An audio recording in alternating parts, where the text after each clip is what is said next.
Red wine hit the white marble like blood spilled on a church floor. It spread fast, too fast to stop. Lucy was already on her knees, 8 months pregnant, one hand wrapped around her belly protecting the baby, the other hand shaking, reaching for a white cloth to clean the mess. She didn't cry, not yet. She learned that crying made it worse. Nora sat above her in a silk robe that probably cost more than Lucy's car. She crossed her legs slow, like she had all the time in the world. Her red heel tapped the marble once, then twice. The sound was loud in the quiet room. Then she slid that heel closer to Lucy's hand, closer to the spill, closer to her face. She smiled while she did it. "Oops," she said. Her voice was sweet, fake sweet. "Missed a spot." Then she laughed. It wasn't a nervous laugh. It wasn't a joke. It was the laugh of someone who knew she owned the room. Richard was 10 feet away, big leather chair, the kind his father bought. His feet were up on the ottoman. His phone was in his hand.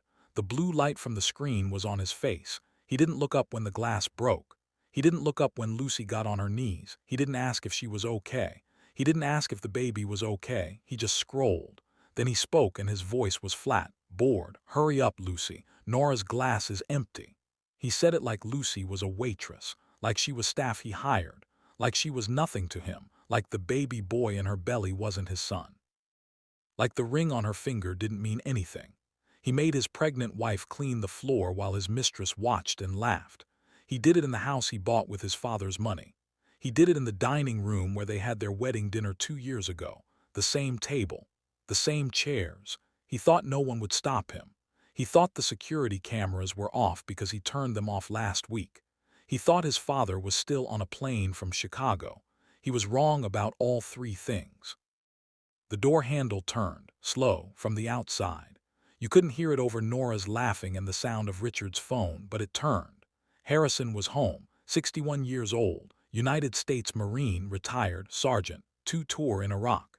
He built Caldwell Construction from one used pickup truck to 400 employees and offices in 3 states. He started with a shovel in his hand at 16. He had 3 rules in his house, and he taught them to Richard since he could talk. Rule 1, you protect your family, always, no excuses. Rule 2, you honor your name is your word. Rule 3, you don't lie to men who trust you. Richard broke all 3 rules before lunch. He broke them and he smiled while he did it. The front door slammed open so hard the painting of Harrison's grandfather jumped on the wall. Harrison filled the doorway. He was 6'2", still had the shoulders from 20 years in the Marines. Navy suit, not a wrinkle on it. American flag pin on the lapel, the same one he wore every day since 2001. In his left hand was a manila folder, 2 inches thick, papers sticking out. He didn't yell when he saw them. He didn't curse. He didn't threaten. Marines don't waste words when they're angry. They don't need to. They act. The whole room froze like someone hit pause. Nora's smile died on her face. It just disappeared. Richard's phone dropped half an inch in his hand. He didn't drop it, but his hand forgot how to hold it. Lucy didn't move. She didn't dare to breathe. She stayed on her knees, but her eyes went to the door. To him, Harrison walked. Every step on that marble echoed in the big room. He walked past his son. He didn't look at Richard. He didn't speak to Richard. He didn't acknowledge Richard was alive. He stopped at the table. He looked down at Nora's wine glass. It was still half full, expensive crystal, wedding gift from Harrison's brother. He picked it up with 2 fingers, like it was trash. He looked at Lucy. She was still on her knees, still holding her belly with one hand, still holding that white cloth with the other. Her knuckles were white. Harrison said 2 words, just 2, "Stand up." His voice wasn't loud. It didn't need to be loud. It was the same voice he used in Fallujah when he told his men to move and they moved. It was the voice that meant obey or you don't come home. Lucy stood. She moved slow. Her knees cracked when she stood. The sound was loud in the quiet. She kept one hand on her stomach, always on her stomach. Harrison turned the wine glass in his hand. He looked at Nora. Nora couldn't look at him. She looked at the floor. He looked at the red spill on the white marble. Then he dropped the glass. He just opened his fingers and let it go. It hit the marble and exploded. Glass and red wine went everywhere. Some hit Nora's robe. She jumped. Harrison looked at Nora. His face was stone. "Now it's both your mess," he said it quiet. Then he turned his head, just his head, not his body, toward Richard. Richard was still in the chair. He wasn't on his phone anymore. Boardroom, 5 minutes. Harrison's voice was lower now. "Or I call security and the police, your choice." Richard's face went white, not red when a man is mad, white when a man is scared. That's when you know he's not angry, he's terrified. He knows what's coming. Lucy's eyes went wide. She wasn't sure if she'd been saved or if she was about to watch her husband get killed by her father-in-law. Nora's mouth opened, but no sound came out. She looked like a fish. Harrison set the folder on the table. The slap of that folder on the wood echoed. Inside that folder was everything. Bank records from 3 accounts, texts printed out with time stamps, photos from a private investigator, a flash drive with a video file on it. From the dining room camera Richard forgot he installed last year. Harrison recorded everything. The punishment he was about to give his son took 72 hours to execute, not 72 minutes, 72 hours, and when it was over, Richard Caldwell would no longer have the right to use that name. Richard broke the first rule of being a man: protect your family. His father was about to enforce the penalty, and the penalty was everything. Harrison didn't go home after that. He was already home. He went straight to the office, downtown. Building with his name on it. He didn't call Richard from the car. He didn't text him. He called Mark. Mark Sullivan was his lawyer for 30 years. The man who wrote the company bylaws in 1998. The man who wrote Clause 4B in 2005 after Richard got that DUI.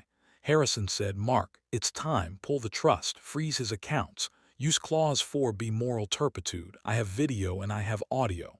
Mark didn't ask what happened. He didn't ask for details. He'd been waiting for this call for 5 years, ever since Richard crashed the company car and blamed the janitor. Mark said, "Consider it done, Harry. I'll be at the bank in 10 minutes. Harrison hung up. He looked out the window of his office at the big Caldwell Construction sign on the building. His name, his father's name, his life's work. His son was about to lose the right to use it forever. 30 minutes later, Richard is at Delmonico's Steakhouse. Corner booth. White tablecloth. Nora is across from him picking at a salad. He's trying to pay for lunch so they can leave before his father finds them. He hands the waiter his black Amex. The waiter comes back 2 minutes later. He leans down. "Sir, this card was declined." Richard laughs, fake laugh. "Run it again, must be an error." The waiter runs it again, comes back. "Still declined, sir." Richard pulls out his backup card. Personal debit, declined. His face gets hot. He can feel Nora watching him. He tries his company card, the one with his name and CEO under it. The waiter doesn't even take it. He hands Richard his phone instead. There's a text on it: "Access denied, Harrison Group. Contact administrator immediately." Another text comes in while he's holding it: "Bank of America, account frozen pending legal review per trustee request." Then Wells Fargo, access suspended. Then Charles Schwab, trust distribution halted indefinitely. Richard's hands start shaking. He calls his father, straight to voicemail. The voicemail is full. He calls his dad's secretary, Martha. She's worked there 22 years. She answered Mr. Caldwell's office. Richard says, "Martha, it's me. Put me through." Martha's voice goes cold. "Mr. Caldwell is in a meeting and cannot be disturbed. He left instructions. Do not transfer any calls from you." Click. She hung up on him. Richard knows exactly what meeting that is. It's the meeting in the boardroom. The one his father told him to be at in 5 minutes.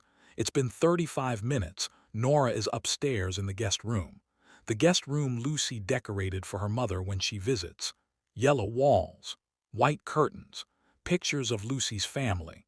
Nora is throwing clothes into a Louis Vuitton bag. The bag Richard bought her for Christmas. She's moving fast. Richard runs in and slams the door. He grabs her arm, not hard enough to bruise but hard enough to stop her. "You said he'd never know. You said he never checks the accounts. You said he was too busy." Nora rips her arm away from him. She's not scared of him. "He always knows, Richard. Your dad isn't stupid like you think. You're stupid." She zips the bag shut. The sound is loud. "I'm not going to prison for you. I'm not losing my nursing license for you." She picks up the bag. She walks to the door. She stops. She doesn't look at him. "Your wife is a better woman than you deserve. You know that, right?" She walks out. She doesn't look back. She doesn't say goodbye. So what is Clause 4B? Harrison put it in the company bylaws and the family trust in 2005. That was after Richard's first DUI at 21. Harrison paid a lot of money to make that go away. He told Richard, One more screw-up and there's a clause that lets me remove you for moral turpitude. That means if you shame this family name, I can take everything. The job, the money, the name. Richard signed it. He was hungover. He didn't read it. Why did Harrison wait 3 full days before he fired his son? Because Harrison doesn't act on anger. Marines don't. He waits 72 hours. He documents. He builds a case so tight that no lawyer can touch it. And how do you legally erase a son so he can't sue you later? The answer is in that folder. It's called a disinheritance for cause with video evidence. It's ironclad in Texas. Let's go back 48 hours. Security footage, dining room camera, 8:14 p.m. You can see the time stamp in the corner, top right. Richard, Nora, and Lucy at dinner. The table is set for 3. Harrison is in Chicago on business, or so Richard thought. Nora accidentally knocks over her water glass. It spills near Richard, not on him. Lucy stands up from her chair to get a towel from the kitchen. Richard puts a hand on her arm. He doesn't grab, he just puts it there. Sit down. He says it quiet. He looks at Nora. He smiles at her. It's a secret smile. Then he kicks his own wine glass over with his foot, on purpose. It shatters on the marble, red wine everywhere. He looks at Lucy. She's 8 months pregnant. She's holding her lower back with one hand. She's been having Braxton Hicks contractions all day. He says, "Clean it up." Lucy looks at the glass, then at him. "Richard, I'm having contractions. Can we please call Dr. Evans?" Richard doesn't answer. He just says, "So walk slow and be careful. Don't leave streaks. My father hates streaks on his marble." That's the clip Harrison played first in the boardroom, present day. Harrison walks into the boardroom, the big one, 40th floor, windows on 3 sides. 10 men and 2 women sit around the table. VPs, partners, the CFO, the COO, men who built this company with him since the 90s. Men who went to his wedding, men who were at Richard's christening. Richard is at the far end of the table, trying to look calm. He's wearing a suit. He's shaved. He's failing at looking calm. His leg is bouncing under the table. Harrison doesn't sit down. He stands at the head of the table. He doesn't say good morning. He doesn't say hello. He doesn't look at Richard. He hits the spacebar on the laptop in front of him. The big screen on the wall comes on. It's the video. The whole room watches. No one speaks. No one drinks their coffee. No one clears their throat. You can hear Richard breathing. It's fast, too fast. When the clip ends, Harrison hits play on another file. Audio only. No video, just a black screen with a sound wave. It's Richard's voice. From a bug in the house. Harrison had it installed 6 months ago when money started going missing. "Once she has the kid, my dad can't cut me off. She's trapped. The baby's my insurance policy. After that, Nora and I can do whatever we want. The old man will have to deal with it. He loves grandkids." Harrison hits pause. He doesn't look at Richard yet. He looks at every man at the table. He looks them in the eye one by one. These are his friends, his brothers. Then he looks at his son. His voice is quiet. "You broke Rule 1, protect your family. You broke Rule 2, honor your name. You used my grandson, who isn't even born yet, as a leash to keep his mother. You used my name as a shield to hide behind while you cheated and stole." He opens the folder. He takes out bank statements, 12 months of them. He slides them down the table. They slide on the wood and stop in front of Tom, the CFO. Tom, been with Harrison since 1992. Harrison says $347,000, company money, operating account. Moved over 11 months to a private account at a different bank. The other name on the account is Nora Vale. Tom puts on his glasses. He looks at the first page, then the second. He looks up at Harrison. He doesn't need to say anything. He nods once. That's all Harrison needed. That nod is a testimony. Harrison looks back at Richard. "You stole from me. You stole from every man in this room. You stole from the guys pouring concrete in the sun today. But that's not why you're losing everything. I can forgive money. I've lost money before. You're losing everything for what you did to her." He points at the frozen screen on the wall. Lucy on her knees, hand on her belly. "You took a woman carrying your child, carrying my grandson, and you made her a servant in her own home, for your mistress. You humiliated her. You degraded her. You did it in my house." Harrison's voice doesn't go up. It goes lower. "So you're done. Effective immediately, you're removed as CEO. The board will vote, but they'll vote with me. You're removed from the board. You're removed from the Harrison Family Trust. You're removed from my will. Your access to every Caldwell property is revoked as of 9 a.m. this morning. Your keycard is dead. Your name is coming off the door. Richard stands up so fast his chair falls over backward. It hits the floor loud. You can't do this. She's just a... Harrison takes one step forward, just one step. He doesn't raise a fist, he doesn't point, he just steps. Richard sits down. His chair is still on the floor. He sits on the edge of the table. Harrison says, she's Caldwell now. By marriage and by law, you're not anymore. He picks up his folder. He walks out of the boardroom. He doesn't slam the door. He closes it quietly. The meeting is over, hour 1 of the 72. Harrison is at Bank of America Private Client Services. Downtown. Mark Sullivan is with him. Mark has been Harrison's lawyer since 1993. He's 68 years old. He looks like a grandfather, white hair, cardigan. He's not a grandfather in that room, he's a killer. The branch manager comes into the private room. Her name is Sarah. She's 34. Her dad laid concrete for Harrison for 20 years before he retired. She knows Harrison. She respects him. Harrison doesn't sit. He says, execute clause 4B. He slides her a stack of paperwork, 3 inches thick. She reads the first page, it's the trust amendment. She reads the second page, it's the moral turpitude clause with Richard's signature from 2005. She looks up at Harrison. She doesn't ask if he's sure. She says, yes, sir. She takes Harrison's old debit card from her drawer, the one tied to the main account. She puts it in a little machine and cuts it in half. Clean cut.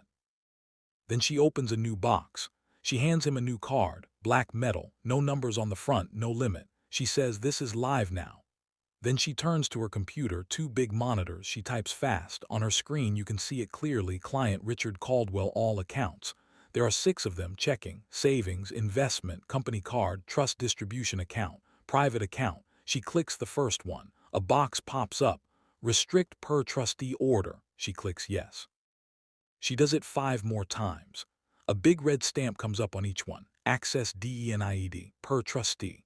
Per clause 4B. Harrison watches all of it. He doesn't smile, he doesn't frown, he nods once. Thank you, Sarah. Tell your dad I said hello. He walks out with Mark. The job is done. Hour 24. Hospital, Memorial General, Labor and Delivery, 3rd floor. Lucy is in room 312. Contractions are 4 minutes apart now. They've been going for 6 hours. Her mother is in the chair holding her hand. Her sister is in the corner crying. Richard is not there. He didn't answer his phone. Harrison is there. He's in the waiting room outside. He took his suit jacket off. It's on the chair next to him. His sleeves are rolled up to his elbows. You can see the marine tattoo on his forearm. He's reading a Field and Stream magazine he found. He's been here since 6 a.m. A nurse comes out through the double doors. Family for Lucy Caldwell. Harrison stands up. He doesn't rush. Here, nurse. Relation to the patient. Harrison doesn't hesitate for even a second. Her father. The nurse hands him a clipboard. He signs the paperwork. Emergency contact, medical decisions. He sits back down. He waits. He drinks bad hospital coffee. He waits 18 hours total. He leaves once to get Lucy's mother a sandwich. Richard never shows up, not once. At hour 16, Richard is at a bar, O'Malley's, drinking whiskey with Nora's sister. He tells her, my dad's crazy. He'll calm down. Hour 72. 9 a.m. sharp. Harrison called an all-company meeting yesterday. Mandatory, all staff. The email said, be there or don't bother coming back. The entire company fits in the main warehouse on the south side. 400 people, guys in work boots, women from accounting foremen, drivers, everyone. Richard gets the email on his phone. He reads it in bed. Nora is gone. He thinks his dad wants to talk. He thinks if he goes, he can apologize. He can cry if he has to. He can say it was a mistake. He can blame stress. He can say he'll go to counseling. He showers. He shaves. He puts on his best suit. He drives to the building. He parks in his spot. The CEO spot right by the front door. It says R. Caldwell on the sign. He walks to the front door. Glass doors. He taps his keycard on the reader. The light flashes red, not green. Red, it beeps. Loud, not the normal beep. An alarm beep. The security guard steps in front of him. Big guy. His name is Tony. Ex-Army. 82nd Airborne, worked for Harrison for 10 years. Harrison got him the job when he got out. Tony knows Richard. He watched him grow up. He used to play catch with him when he was 10. Tony's face is sad, but it's set. He says, sorry, Mr. Caldwell, employment terminated as of 9 a.m. I have orders to not let you in from Mr. Harrison himself. Richard says, Tony, come on, that's my dad, let me in. Tony shakes his head. Can't do it, sir. You know I can't. I'd lose my job. On the screen inside the lobby, Richard can see it. His company photo, the one from the website. There's a red line through it, diagonal, like he's deleted, like he's gone. Richard pounds on the glass doors with his fist. Let me in, that's my company, my name is on the building. Inside, the meeting has already started. Harrison is on a small stage they set up. Microphone, no notes. He doesn't mention Richard's name, not once, not in the whole speech. He talks about respect. He talks about how you treat people. He talks about legacy. He says, a man is only as good as his word. And a man who can't keep his word to his pregnant wife can't keep his word to his crew. If you can't protect her, you can't lead them. 40 floors up in the old CEO office, the office Richard used, Harrison stands at the window, the big one that looks over the whole yard. He can see Richard down there, yelling, pounding on the glass. His face is red. It starts raining. Harrison takes a sip of black coffee from a Harrison Group mug. He turns away from the window. He sits at the desk. Richard's desk. He opens the top drawer. He takes out Richard's personal stuff and puts it in a cardboard box, a photo of Richard and Nora, a gold watch. He sets the box by the door for security to take out. Then he starts working. He opens the project files. He doesn't call downstairs. He doesn't call security to remove him. He lets him stand there. For 2 hours in the rain, Richard doesn't leave. He stands there until his suit is soaked. Harrison didn't scream that day in the dining room. He didn't threaten Richard. He didn't break anything except that wine glass. He documented that's what men like Harrison do when they're angry. They don't break things. They build cases. They build cases so tight that no lawyer in Texas can touch them. He had his PI, a man named Dale, print every email from the last year. Dale highlighted every text where Richard called Lucy useless or fat or a burden. He had a drone take photos of the condo Richard bought for Nora. The deed was in her name, paid for with a cashier's check from Harrison Group operating account. He made a timeline on a big whiteboard in his office. He made a map with red string connecting dates and dollars. He animated the money trail on his computer. $347,000 over 11 months. From Harrison Group operating account to Richard's personal account at a different bank to a cashier's check to Nora Vale's name on a deed for a condo on Lake Austin Boulevard. He put it all on a flash drive. He labeled it Exhibit A through Exhibit Z. 26 exhibits, deposition room, county building, brown table, bad fluorescent lighting that makes everyone look sick and old. Nora is on camera. Harrison's lawyer, Mark, sits across from her. He's 68 years old. He looks like a grandpa who bakes cookies and tells stories. He's wearing a cardigan. He's not a grandpa in that room. He's a shark who hasn't eaten in a week. He says, Ms. Vale, did Richard Caldwell tell you the funds used to purchase your condominium on Lake Austin Boulevard were his personal funds from his trust? Nora looks at her lawyer. Young woman, public defender. The lawyer gives a small nod. Nora looks down at the table. She whispers. He said his dad would never check the accounts. He said the company was basically his already. He said his dad was old and didn't understand the internet or banking apps. Mark says, no further questions. He closes his notebook. In the next room, Harrison watches on a monitor with the other lawyers. He doesn't smile. He doesn't frown. He doesn't react at all. He just nods once. He closes the laptop. That was all he needed. That was the confession. That was intent. Richard is at O'Malley's bar, 3 p.m. on a Wednesday. Drinking whiskey neat, no ice, no water. A man in a cheap suit walks up to the bar. He has a manila envelope, not as thick as Harrison. This one is thin. The man says, Richard Caldwell. Richard doesn't look up from his drink. Yeah, the man sets the envelope on the bar. You've been served. Richard stands up fast. He's drunk. He grabs the man by the collar of his cheap suit. You tell my dad he can't do this. You tell him I'll sue him for everything. The man isn't scared of drunk Richard. He says, I don't work for your dad, son. I work for Travis County. This is a court summons, criminal and civil. The bartender is already on the phone. He doesn't want to fight. 2 cops walk in 2 minutes later. They were having coffee next door. New charge for Richard, assault, Class A misdemeanor. Added to the charges already filed by Mark yesterday, embezzlement, fraud, misuse of corporate funds, grand larceny. He thought losing his job was the worst of it. He thought he could just get another job. He forgot his father donated the new children's wing to Memorial Courthouse. The judge for his case, Judge Eleanor Matthews, was at his wedding to Lucy. She gave a toast. She said, "May you always protect her." She remembers courtroom, third floor of the Travis County Courthouse. Wood panels on the walls, smells like old books and lemon polish. Lucy is on the stand, 9 months pregnant, due any day. Her hand is on her belly the whole time. She's wearing a simple blue dress. No makeup. No jewelry except her wedding ring. She still wears it.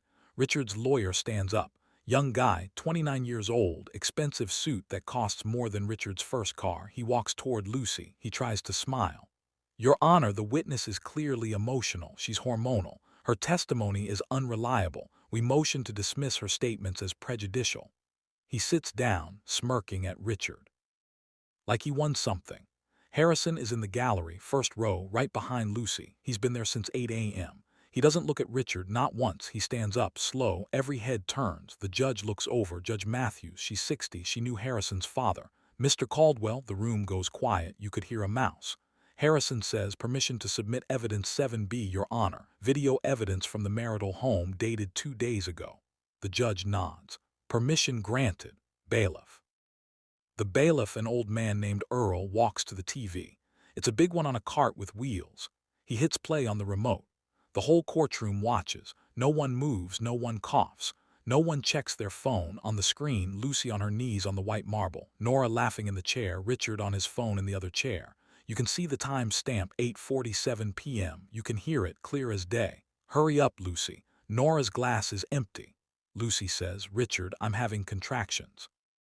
You can't hear his reply, but you see his mouth. He says, "So walk slow."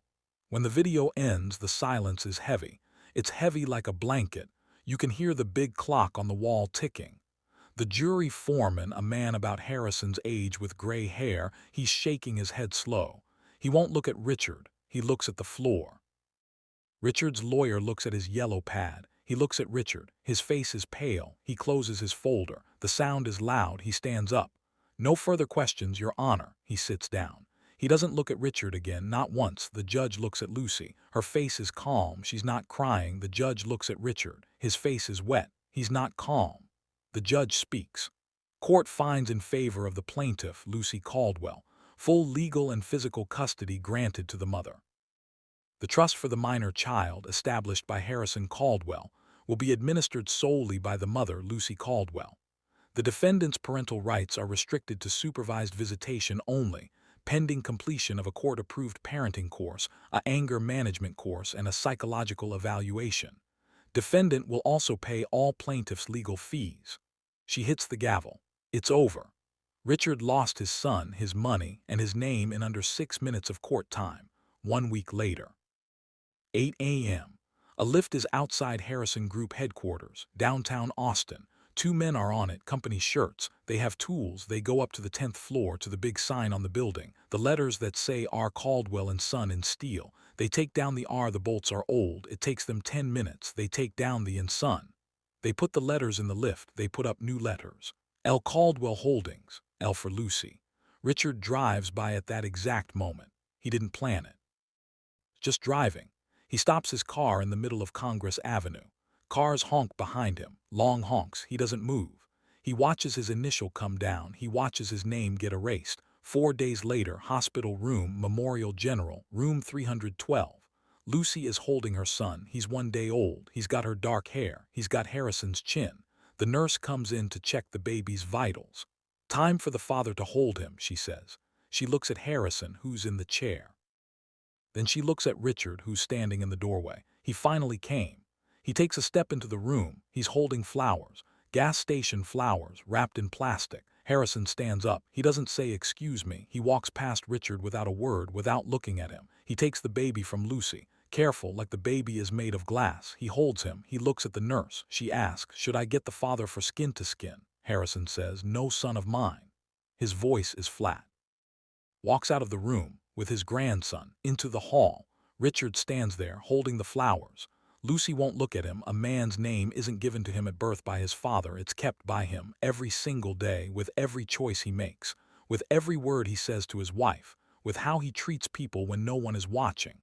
Richard didn't understand that. He thought the name was his because he was born, so his father took it back.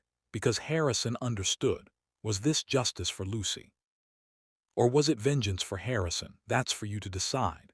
Let us know in the comments where you're watching from. We read every comment. And if you want to see what happens when men forget Rule 1, hit that subscribe button so you never miss any of our upcoming videos. We post every Tuesday and Friday. Some men watch this and say Harrison went too far. They say you never disown blood. You never turn your back on your son, no matter what he does. Blood is blood. Other men watch this and say he didn't go far enough. They say you protect your family first. Your daughter-in-law and your grandson are your family now. Your son made his choice when he put that woman on her knees. What do you think? Did Richard deserve another chance to fix it, or did he spend all of his chances that night in the dining room? Was $347,000 worth his name? Comment below. Tell us if you've ever had to choose between your child and what's right. Thank you for watching. Stay tuned for